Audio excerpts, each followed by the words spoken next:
Monday morning to you, our amazing viewer. Welcome to the Good Morning Africa show right here on Housing TV Africa. Hope you all had.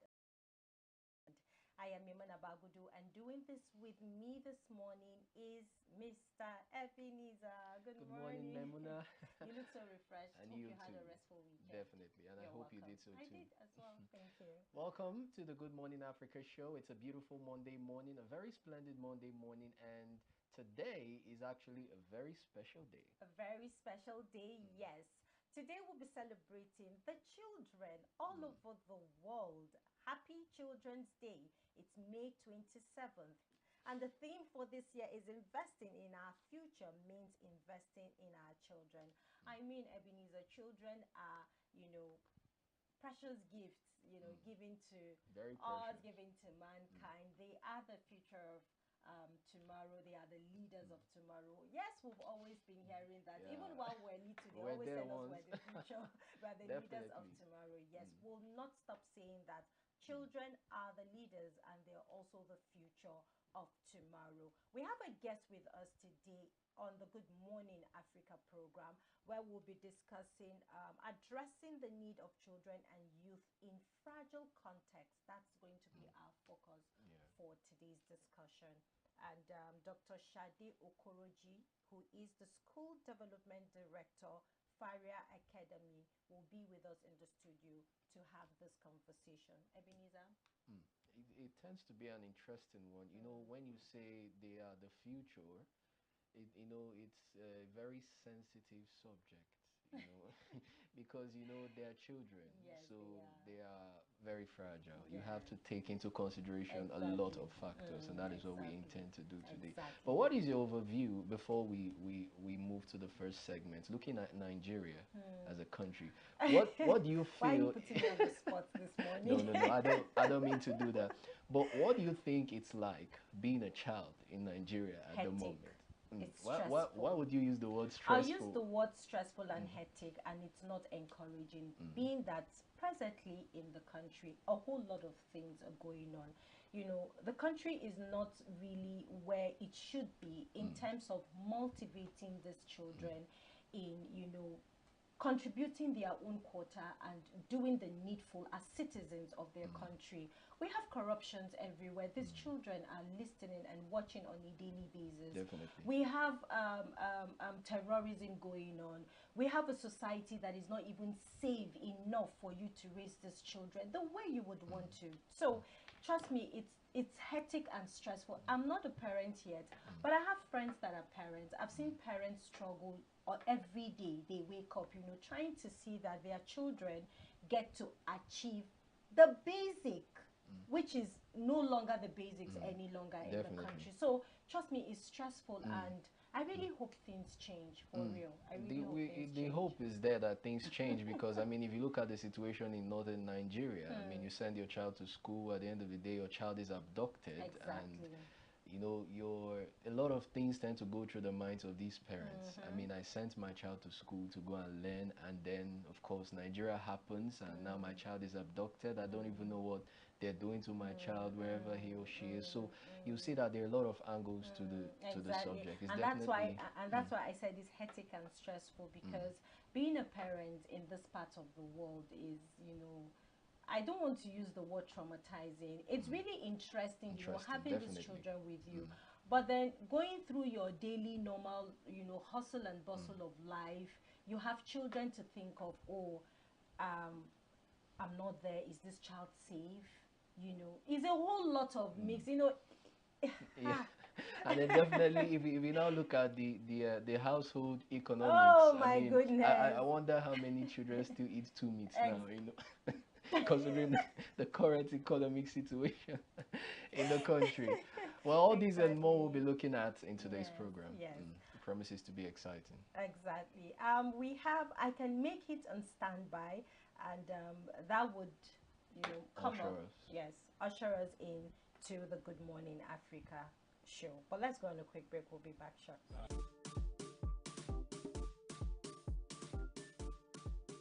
Hello, you are welcome to I Can Make It. What a joy to have you tune into this station. I want to thank God for your life. Well, today I want to be sharing with you life is a journey, it's not a 1 meter dash. In this generation where a lot of people doesn't know how to delay gratification, they intend to get themselves plunged into so many things that cause a lot of damage to their life. And I want to be able to tell you, for you to achieve and to get to where you want to get to in life, life is a journey, it's a process. Take it step by step. Well, there's this story I want to share with you about a man that wedded and stayed in a very small village. And after the wedding, he told the wife that, see, for some time now, the way things are, I want to travel so that I can go and work and earn money. I will come back, and when I come back, I want to give you the better life that you deserve.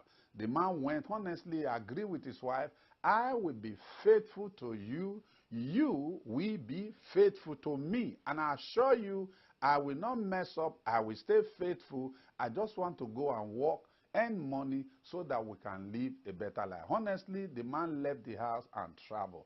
As he traveled, he got himself a job, and getting that job, he met his boss and he agreed with the boss that for the time I want to work with you, I just want money to eat. The remaining money, help me save it. What am I driving at this morning? Life is a journey. It's a process, and you are a product of the process that you are going through in life. What I'm telling with you this morning is that you can make it by commitment and by delaying gratification. And this man embarked on that journey, and as the year goes by, he started saving money. And it took him 20 good years when he worked. On that fateful day, he called his boss and told his boss, you know, I told you when I started that after some time, I am going to leave this work and I want to go back to my family. Now, what the point I'm driving at here, everything good takes time. Anything good that you want to achieve in this life take time. You know, the only thing you can start very fast is your grave and your well. I want to say today, you can make it, but a lot of people have erroneous belief, making it mean that they should just do it now. No, it takes process. It takes process. Everything, always check the process. The process is what make you guarantee. That's what grants you that satisfaction in life. So enjoy the process. Don't just jump into it and think you will get it today. Now, this young man, while the boss looked at him, and the boss now said, I want to give you 3 pieces of advice. And that 3 pieces of advice, I will want to share it with you this morning. 3 pieces of advice, he said, I want to live with you. The boss now sat in there and said, these 3 pieces of advice, if I give you this advice, I will not give you money. I want you to think about it and get back to me. And after about a week, the man came back and said, I think I need that this advice that you want to give to me. So the boss now told him, number 1, if you want to go and live a better life, a satisfying life in this journey of life that you have engaged yourself, never take shortcut in life. Now the boss now told him, if you want to succeed and have a satisfying life, never take shortcut. Shortcut is an unknown path, can cost you your life.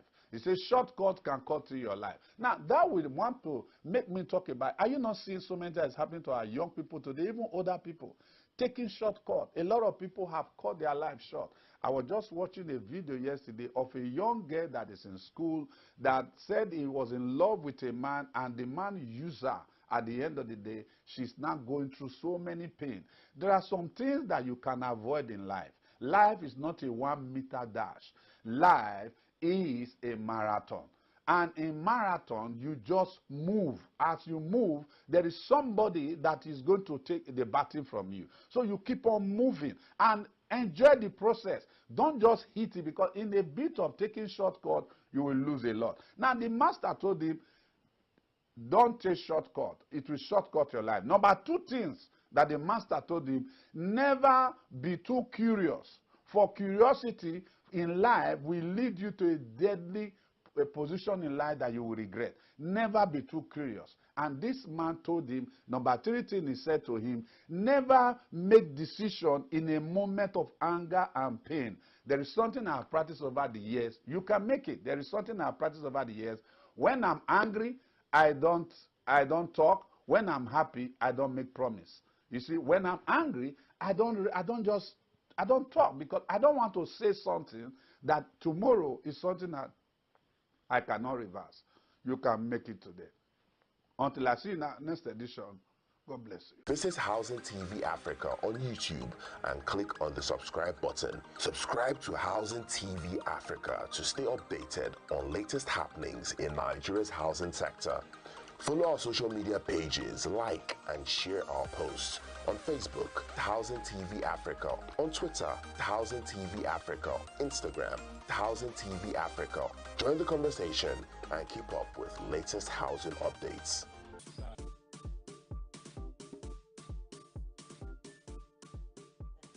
Welcome back from that break. Glad to know you're still there. Our guest just joined us in the studio in person of Dr. Shade Okoroji. She's the school development director, the Faria Academy. You're welcome, Dr. Shade. You're welcome. We're super excited to have you today on the Good Morning Africa. And on a very special day too. Yes, on a very special day, May 27th. Absolutely. Amazing. Absolutely. Happy Children's Day. It's all about children. Happy Yes, Children's Day exactly. to all the children. All right. The theme for this year is investing in our future, means investing in our children. And before you came into the studio, my gentle colleague asked me a very sensitive question.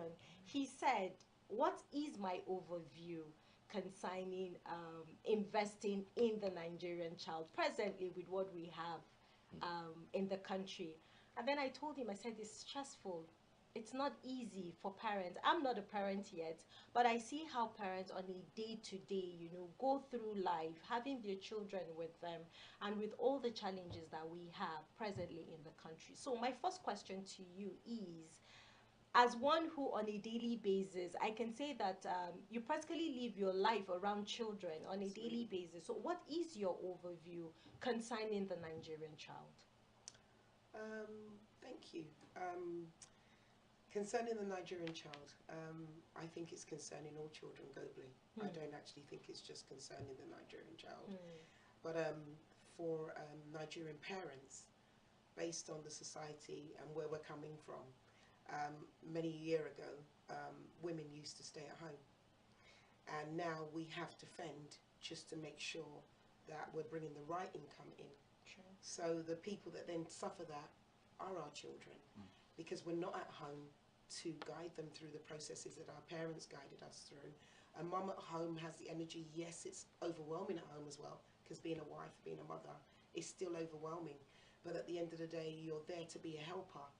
And by the time you've gone out and used all the energy that you have outside, your children will come home, and being real is you come in from school, from the car, from picking them up. They've got so much to say, but you're already burnt out from work that you're either listening a little, snapping a little bit.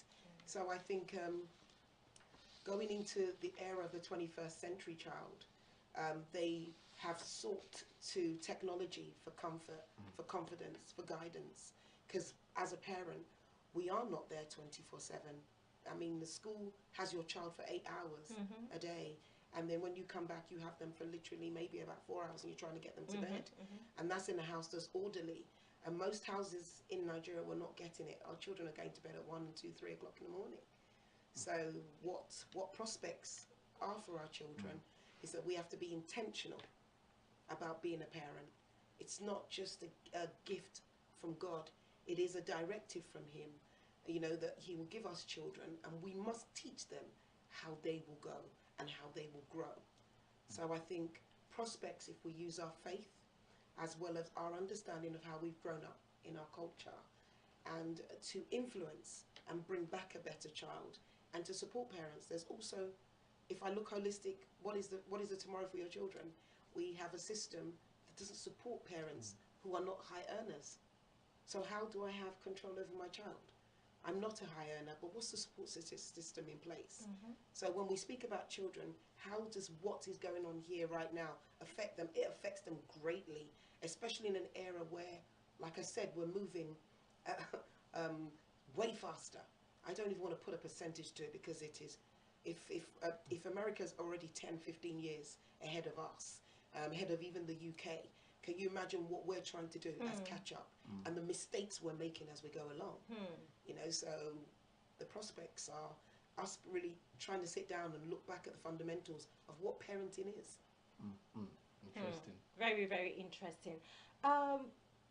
Addressing the need of children and youth in fragile contexts is our focus for today.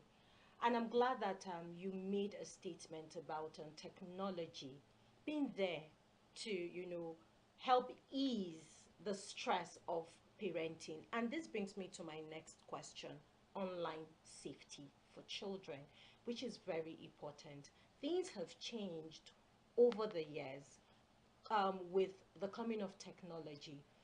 The advantage is, very huge. We cannot deny that.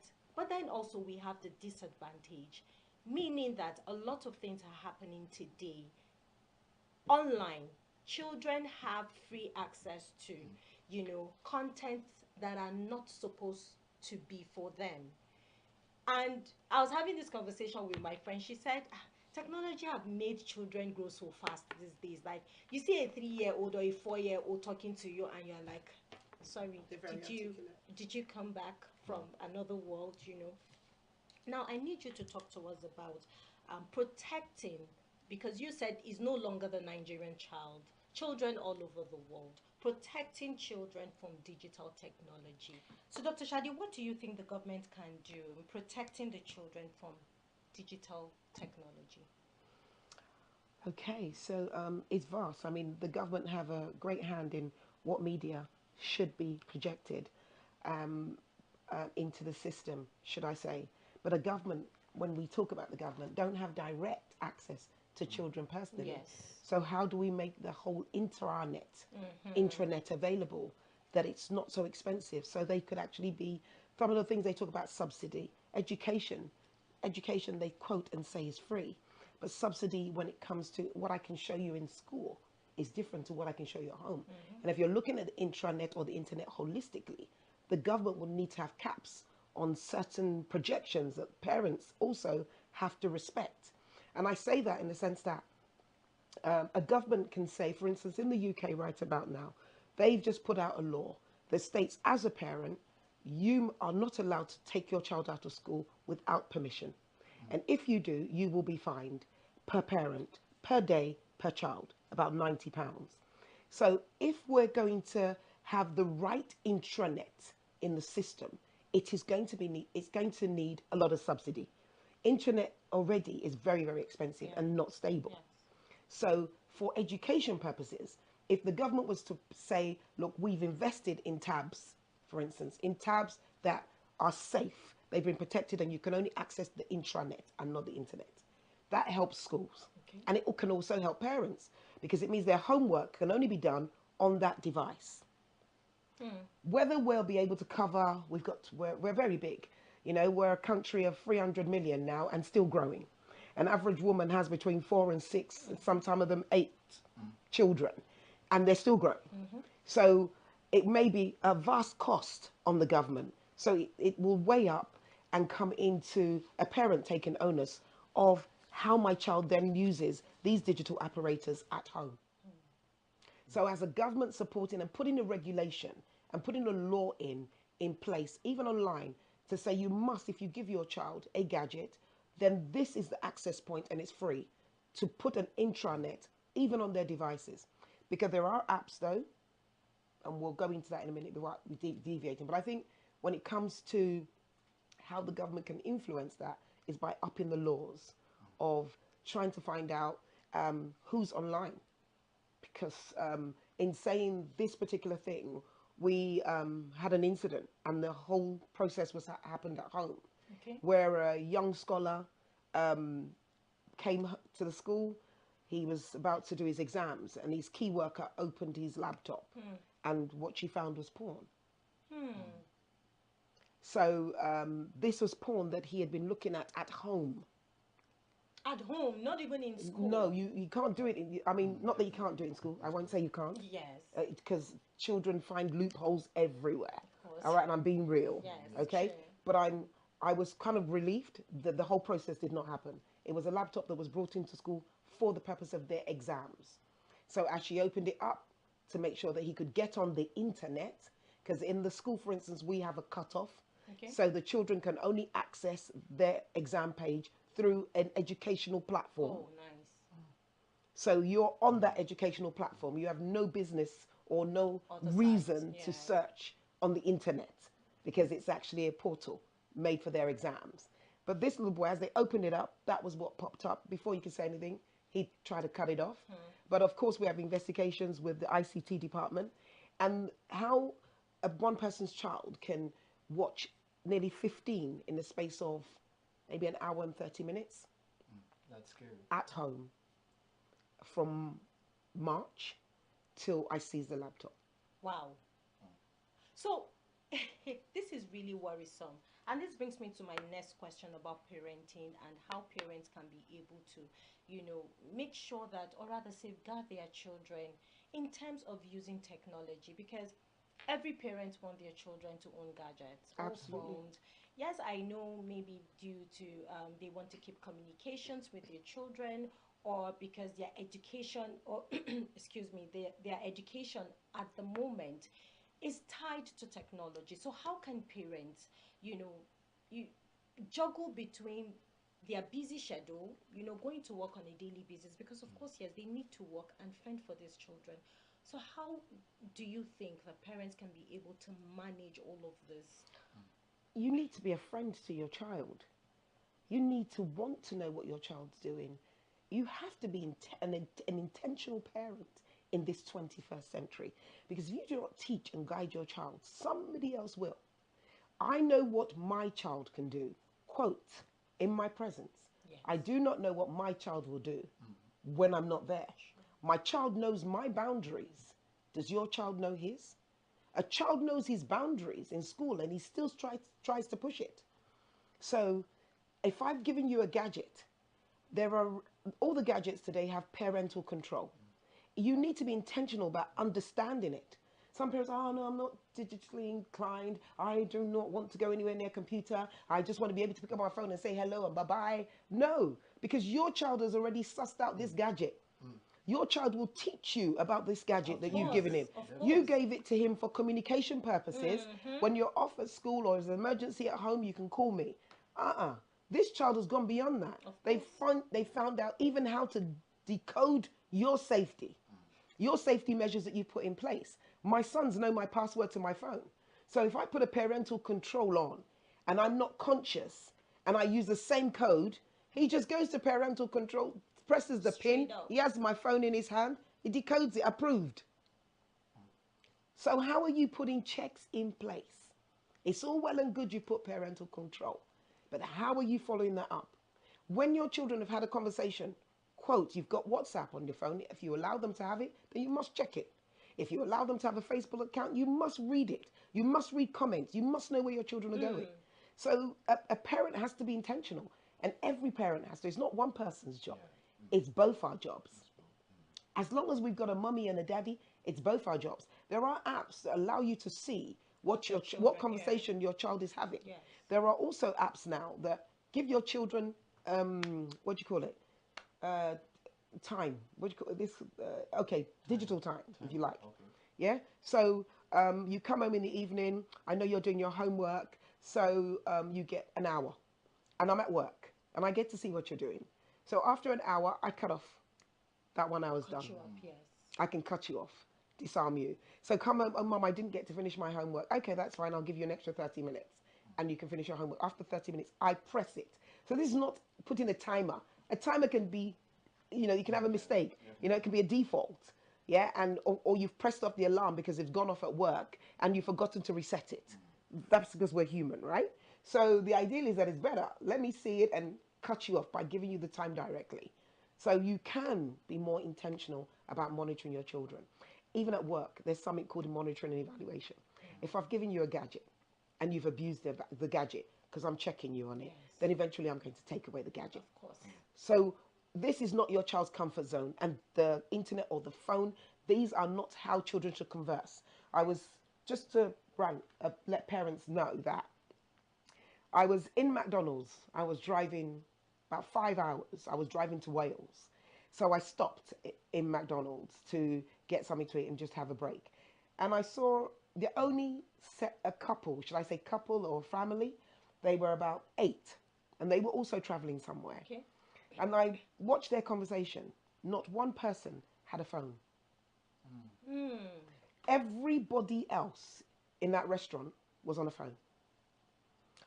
Ideally, we've taught our children not to even communicate. If you ask them a question, do you want this? Mum, can I have? Yes. The conversation stops. So what did you do in school today? Oh, we did maths. So what did you do in the maths? Oh, we did fractions. So what else did you do? You have to keep prompting because it's all about the digital. Why are you asking me so many questions, Mum? I don't have the time. So conversation is very, very important. What did you do today? Oh, Mum, I had fractions. How did you find it? It was okay, Mummy, but I still find this aspect a little bit difficult. Okay, would you need some help from me? Can I see what you're doing? Even if you don't have that time, you must spare that hour. Yes. An hour to talk about academics, that's one. An hour to talk about how you're feeling. Are you being bullied? Things like that. Those kind of questions. I think is really, really important to know your children. And a lot of the times, we don't know our children anymore. Outsiders know them more than we do. Interesting. Very, very interesting. Ebenezer, do you have something? Because I still have more questions to ask, but I need you to. Definitely. Ma, you've spoken at length about these subject and the issue of online safety and how we can better protect our children. But let's break it down bit by bit, and let's start from the education system of the nation. Let's try to narrow down the scope to Nigeria and Africa as a whole at the moment. You were saying, talking about parents being more intentional about their children, but we also have to look at their own parents, whether their own parents were also intentional about them, because it's something that keeps on, Absolutely. going generation You do what you know. generation. So, Absolutely. And looking at the current world, the situation of the world at the moment, educationally, there are countries, like you have said, the UK, the US, that invest a lot in education, that invest a lot in human capital. And Absolutely. right here in Nigeria and Africa, we see that there isn't much of an emphasis on that. I mean, how can we invest in their future if we cannot invest in the educational system? So what can you say about, leveraging the benefits of technology, leveraging the benefits of the digital media in creating a better enabling environment for these kids to flourish in terms of being educated? Well, I must say, like I said earlier on as well, it is a lot of things in Nigeria.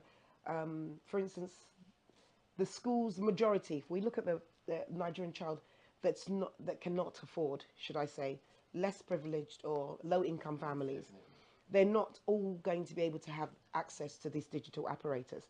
Hence the reasons why I said that there should be some kind of subsidy that empowers them to be online. Because yes, it is a global world. We are moving digitally through the whole system, and you do need it. Okay, we need technologies to advance our knowledge. We need technology to develop new things and to find an easier way. It doesn't always have to be such a hard way in doing everything. So I do feel that yes, if there were more, should I say, benefits to the system where, like also spoke about free education. Yeah, free education. What is free education?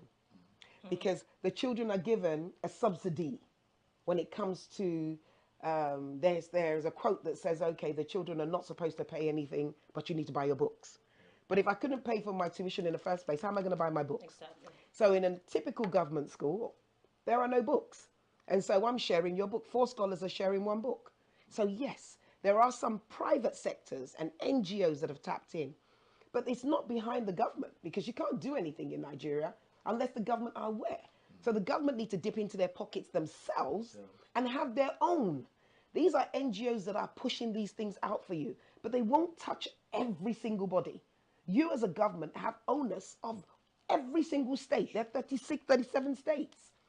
So if there's a budget that's given and made and a monitoring and evaluation to ensure that these apparatus and the right education is being given on these platforms, then you holistically take off the you take off the pressure from the parents, and that way they're not trying to struggle. Some parents are struggling to get their child on laptop.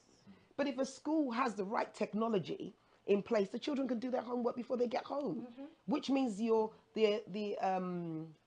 I say, the time spent on the internet or at home is less. So even if a parent's working, they don't have to have one eye on what you're doing, and number two, they don't even have to have the apparatus. So yes, we should invest more in it. What is free education abroad? Okay, for instance, America, Canada, they offer free education. But, and I want to be fair, nothing in life is free. Of course. Right? Of course. Okay, so it's more convenient, not necessarily totally free. Because you're paying your taxes, and part of your taxes is going to education, it's going to road repair, it's going to the healthcare system. Ours just filters but never gets to where it's supposed to. Or it gets to where it's supposed to get to, but not as vast. Okay, so by the time they've used that little budget, the next person that comes in has no access to that. So it's I'll just say it's the private sector who are trying to make sure that the children are educated. But because everything is never a balance, the cost of living has gone sky high. The cost of resources is sky high. So even the parents who would normally send their children to private schools have had to revert back to government schools. But and like you just said, how were you taught? How was your, what opportunity did your parents have? But remember, many years, I remember my mum speaking about federal government school being the best school, not the private school. So federal government schools were the best school, but we're not pumping into them anymore. How many of them are still the best schools? So what is wrong with you having a government school that is at the standard of the elite school? Exactly. Because then if it's at the standard of the elite school and still offers an opportunity to the left privilege or the low income family, by the time you allow an elite to come into the school, you can afford to now sponsor another 200, 300, 400 children because the resources are available. So at the parent of the low income, and that's the reasons why they're even trying to increase the average earnings. I mean, who earns 18K? We still have people on 18,000 naira. Yeah. And you want me to educate my child? With what money? It's going to be difficult. Very difficult. So the percentage that are still going to influence even your children that you've invested in. Remember, in other schools, you can still have those children that I've sponsored to get in the system. Our children are very elite, though. You get everything. Driver takes you to school. Driver brings you back. You get food. These kids wake up very early in the morning to get to school. And they are walking back from school at 11 o'clock under the scorching sun, going to quickly carry wood or yam. Otherwise, they're not going to eat oil and yam that day. So the government should, if you're going to offer, quote, free education, then do it properly. It's holistic. A lot of private sectors are helping, but we need the government to do more, because even if private sectors are doing it, they'll never be able to do it the way that the government should do it. So partnership is really, really important. All right, before we go on a quick break, let's look at the other angle to education, because education is not all about schooling. No, it's not. I mean, most of it happens outside the school. Now, let's look at Nigeria as a case study, training a child within Nigeria, our values as a people, what we stand for, and how much of westernization has eaten deep into the fabric of our society. And all that. Now, there's this special report from the UNICEF talking about child protection in Nigeria. Absolutely. That 6 out of every 10 children in Nigeria experience some form of violence. Or abuse. And most of this sexual abuse. Sexual abuse and all that. Yeah. 1 in 4 girls and 10% of boys too have been victims of sexual violence. And we see that in most societies in Nigeria, because of how repressive these systems are, children do not have a voice. They cannot talk because they're suppressed. They cannot vent out their frustrations. They cannot talk necessarily. So let's look at education in terms of our values as a nation within our systems and all that. How much of an environment when I say whether toxic or positive and all that, how much of an environment is being created for these children to flourish properly within our society? Ooh. All right, so a question that's always very sensitive to my heart. Yes, we have to go back before we can go forward. Of course. As a Nigerian child who grew up outside this country, I will say growing up outside this country and growing up inside this country, when it comes to our discipline from our parents and their mindsets of how they were brought up, it didn't kill them. A smack didn't kill them. A tap didn't kill you. You were caned in school, it didn't kill you. I'm who I am today because I was caned. Of course. Do you know? That's how it is, right? And taking you through this without exposing my whole life history, I remember my mum smacking me because I'd done something wrong in the UK. And I had to do PE. And only my best friend knew that it was my mum that smacked me. So every time we have PE, there's always an excuse why I'm not going to go to do PE. So this particular day, she had gone and said to them, she's lying. She was smacked. And I remember the social services, the school had to notify social services and all sorts of stuff. And so we go into my mum and goes, you don't want to be going to my mum's house. My mum is going to drive you away. And I remember my mum saying to them when we got to the door, I said, oh God, I'm going to get double beaten for this now. So when we got to the door, my mum said, well, where we come from, we smack our children if they do something wrong. If she didn't do anything wrong, she wouldn't be smacked. And she was alive. That's why you're able to walk back here with her. Definitely. Please, from Africa, we're Nigerian. I live in the UK, but I have values. Of course. My values and my culture take precedent. And therefore, I didn't abuse my child. She did something wrong and she was smacked. And from that day, nobody came back and they walked and left. And then you received the double. Oh, well, my mom said, if I touch you now, and I'm dark. Can you imagine if I was a light-skinned girl? So the ideal is there's discipline, there's abuse. They're two different things. Yes. And child protection governs us as parents, as an adult, as teachers, as an organization, on how respect is reciprocal. If you embarrass me in front of my friends, the child today will insult you back. Straight up. Because we've educated our children, but we've also put where we're coming from down. So the values of what our parents were trying to instill in us by disciplining us, it's not there anymore. The more education you get, the more knowledge you get. I do believe that there should be discipline. I do believe there should be sanctioning. But I do believe it should be governed. And we don't have enough caps, enough government, enough caps to govern and protect the children. And you're correct. Also, when you speak that, if you tell your child to sit down there, he can't turn around and say, Daddy, why? But the era of the children today are getting a lot bolder. If you ask me to sit down, they'll tell you, but Daddy, why do I have to sit down? You're standing. And then it's left for you to give him an explanation why you're standing and why you want him to sit down. So what you've got to have a juggle. You've basically got to come to a point where what is acceptable. We have gone out. We have acquired more knowledge. We're more westernized. We're Nigerians, but a lot of us have been educated outside, inside. What values have we taken? A lot of the values of here have been left behind. And when it comes to what is child protection, some Nigerians don't believe there should be child protection.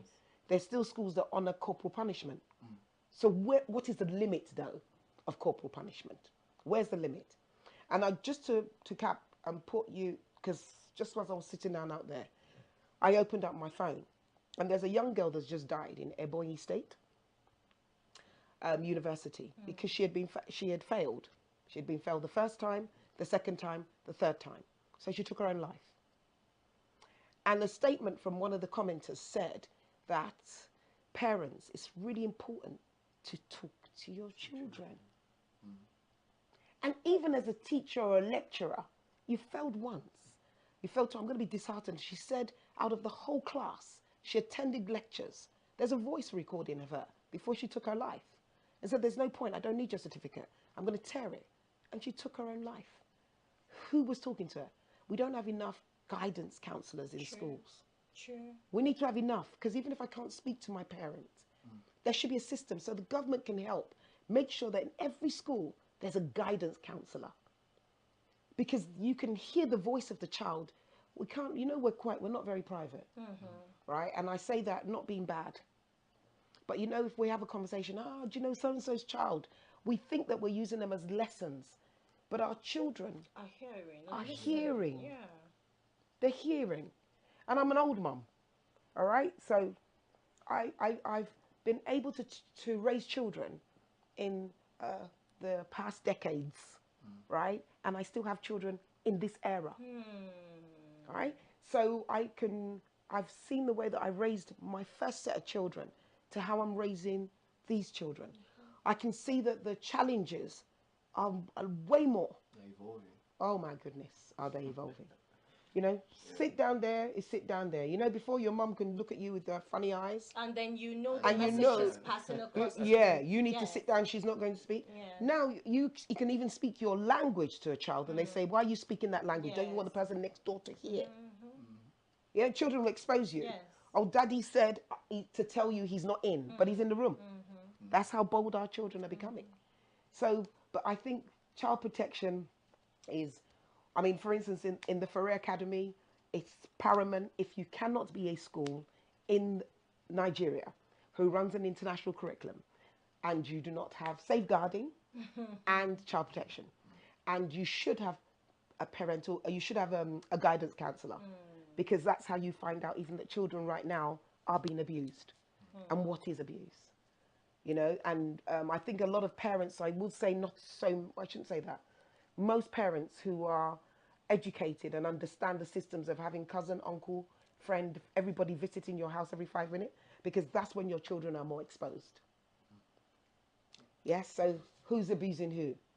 Yeah, and even children explore. They do. So a lot of questions need to be answered. A lot of Do questions. you have your camera?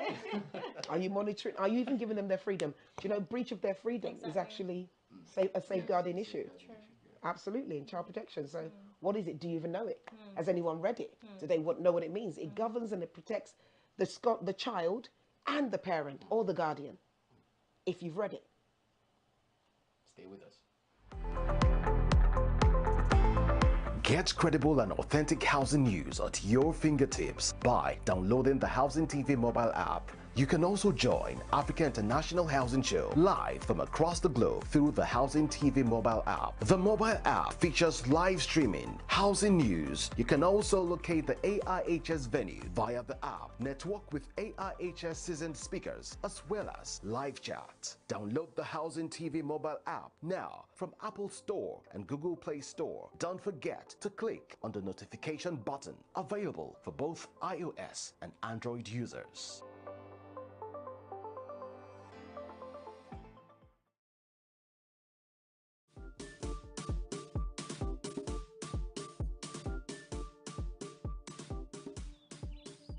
Have been looking at investing in the child, investing in the future, means investing in the future, pardon me, and we've been looking at the different angles to the Nigerian child within the current realities that we find ourselves in society today. I mean, a lot has been said. Exactly. I myself I've learned a lot within the short I discussion have we've as had. well. And this brings me to my next question, Dr. Shadi, talking about bullying. Okay, in Nigerian schools, it's a very serious issue at the moment. You know, we've had several cases, we've seen videos online, and being that today happens to be the celebration for the children out there, we're trying to talk about protective measures, how these children can be safe in today's society, you know, even going to school to learn. I know that some children don't even want to go to school. In the mornings, they are all, you know, dragging their feet, struggling and all of that.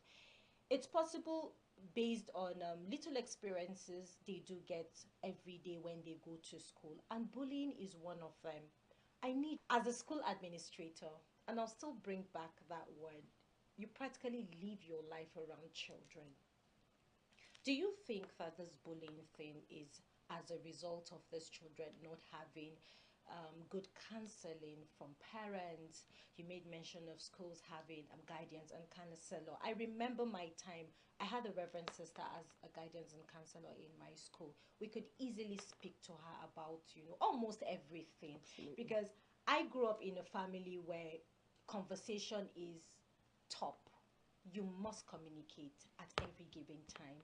And good to have my type of mother who is a checkmater. Like, she wants to know every single thing about you. Absolutely. So she would always, give us this positive words that when you go to school today, you're being attacked by your classmates. She would tell you, fight back. Protect yourself. When they call me, I will tell them I taught you to protect yourself. So do you think that parents these days don't, have time to communicate with their children, talk to them, boost their self-esteem, their self-morale, courage? What do you think about that? I think once again, children are in school very early in the morning when a parent would have time to, if you're a, I mean, let me go back.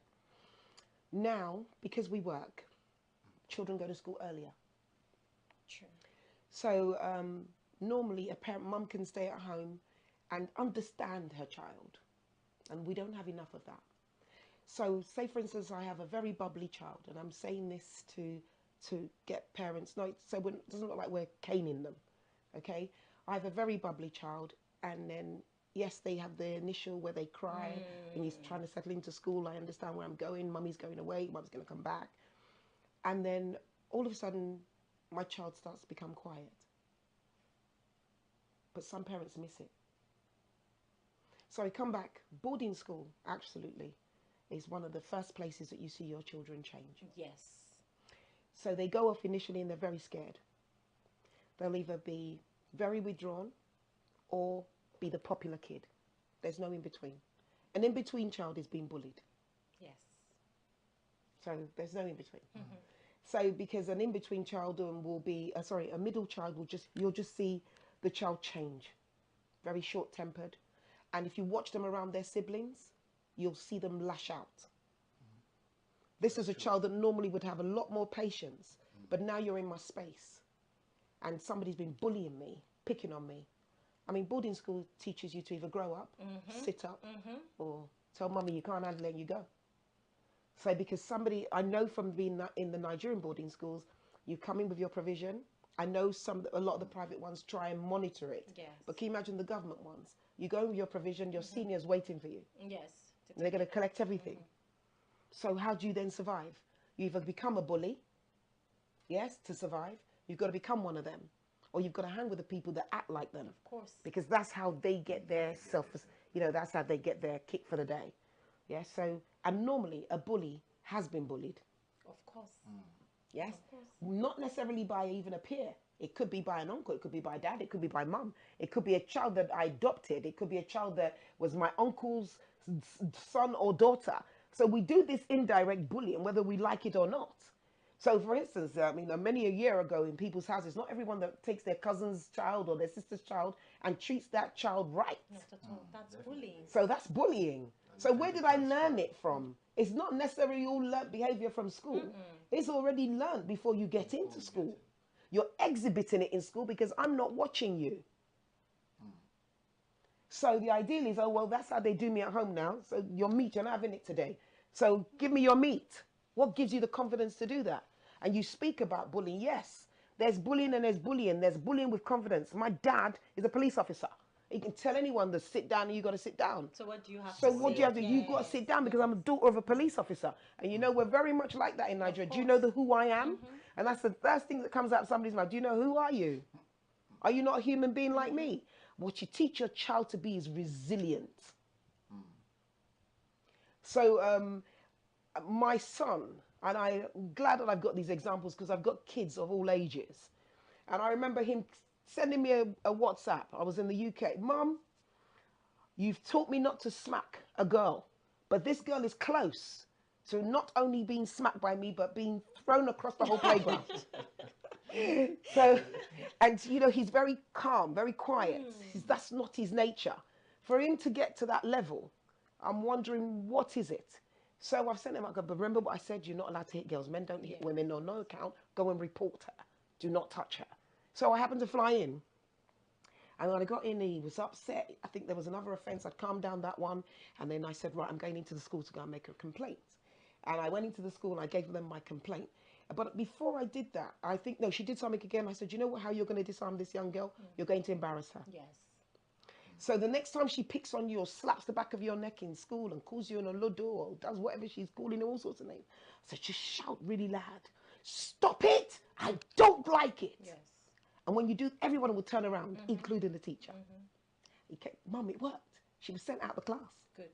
Because before she could run and go and say to the teacher that he had bullied her or anybody had bullied her, he'd embarrassed her. Yes. So yes, fight back. It doesn't necessarily mean be physical. But I'm not going to take this. You will stop doing what you're doing. Teach your child to defend themselves. Half the children in Nigeria do taekwondo and karate. How can you be bullied? If you see me being a black belt, yellow belt, red belt, why are you coming near me? I'm not going to touch you, but you know. And if I use a few techniques on you, you won't be standing. So even if you don't build your children to have confidence. Yes. Stop it. I do not like it. Do not do it. And when you see bullies, move from them. Please, not me. And if it's persistent, report them. A bully can't kill you. They can't. Teach your children to defend themselves and to walk away from danger.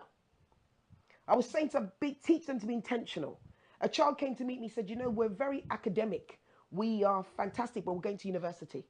When we go to university, how can you prepare us? How?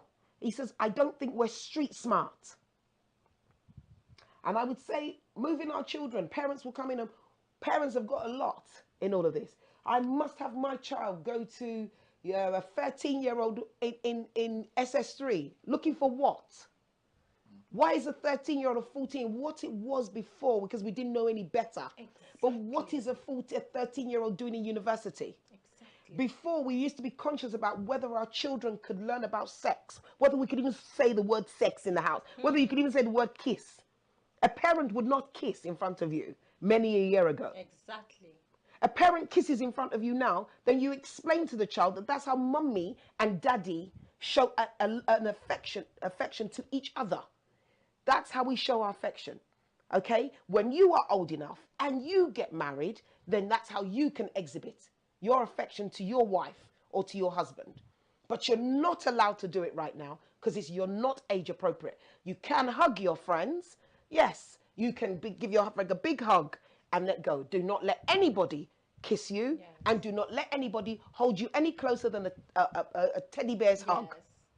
And that's it. So we need to teach, parents need to teach their children.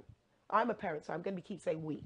And, you know, because I'm part of it as well. We're part of this era. We're part of this system. And we need to work together. But there's, you know, how we were brought up in an era of the 21st century, it's not all the same. And I can tell you a lot along the line that a lot of our values have been washed. Exactly. Some children don't even speak their language. Okay? So, and some children don't understand their languages. And because you've not educated them. So I think it's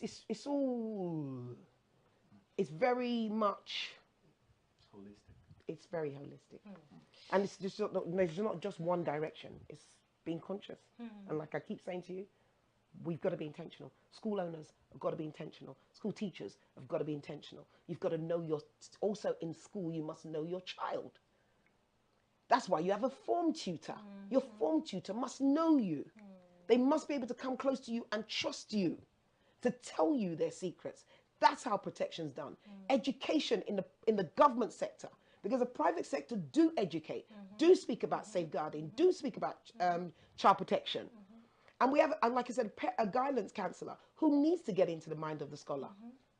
So if we've got those and we can afford to do those things, then we can work together to have a better tomorrow. Okay, so just quickly in 1 minute, do you think anti-bullying policy should be initiated by the government? Absolutely. I mean, anti-bullying is in the schools.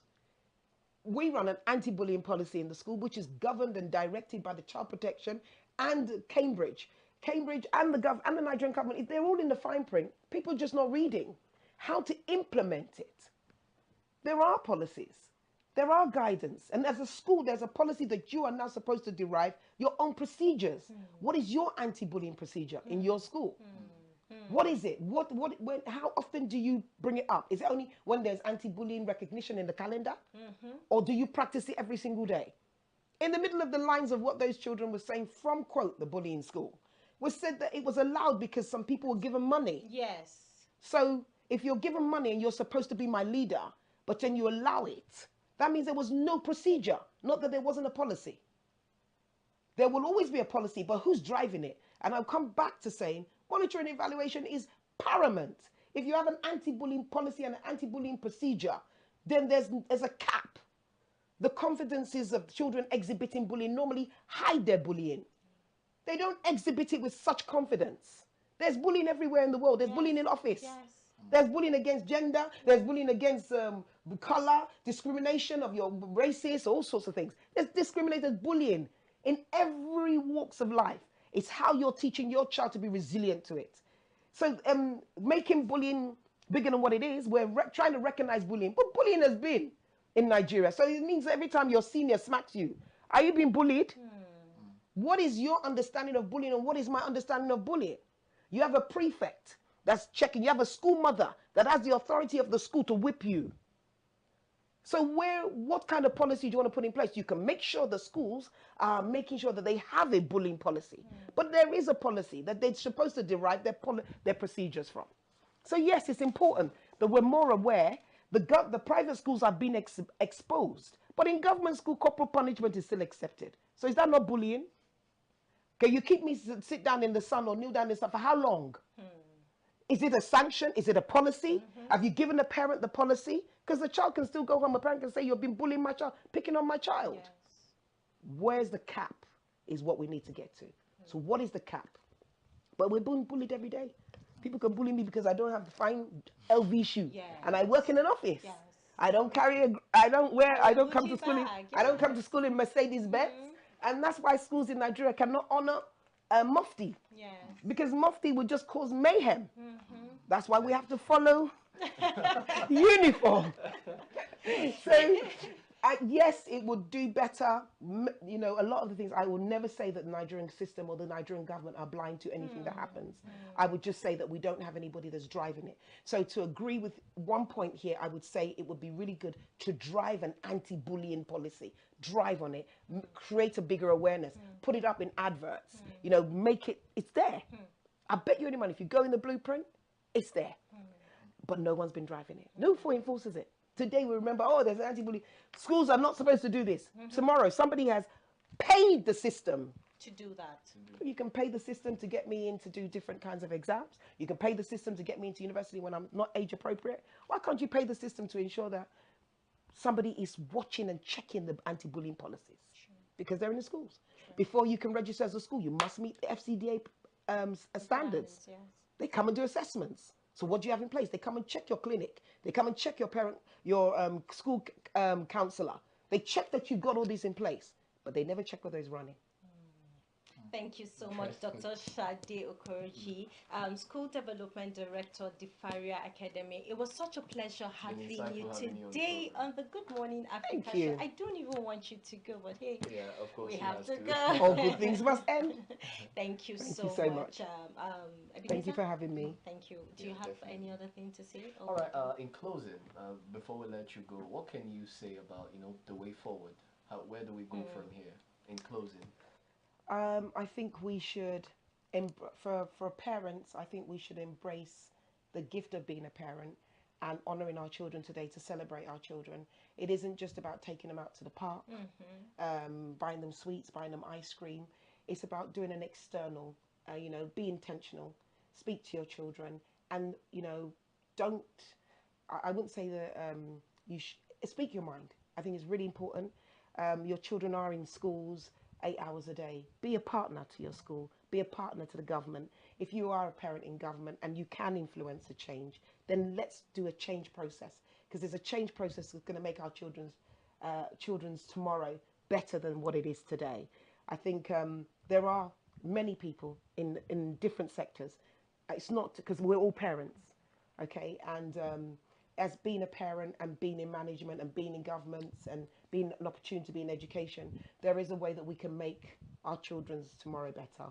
Bullying must stop. So for anyone that's listening to this, bullying has to stop. And also what we do with our children when it comes to their digital experiences, their telephones, their tabs, you know, give them a cap and follow it. There are apps and they do work. So investigate more, know about it and block it off. So I think this is really good, and happy Children's Day. Children's Day, happy Children's Day. Thank you. I'm still a child. Are you sure? Are you sure about that? Last I checked, you're not. She's somebody's child. Exactly. So happy Children's Day to every single child out there. We sincerely celebrate you all today. We wish you the very best. And don't you forget, you all are the leaders and also the future of tomorrow. We've come to the end of the Good Morning Africa show on Housing TV Africa. I am Imana Bagudu. Thanks so much for watching. And I'm Ebenezer Anukam. See you next time on the Good Morning Africa show. Thank you so much. Thank you very much.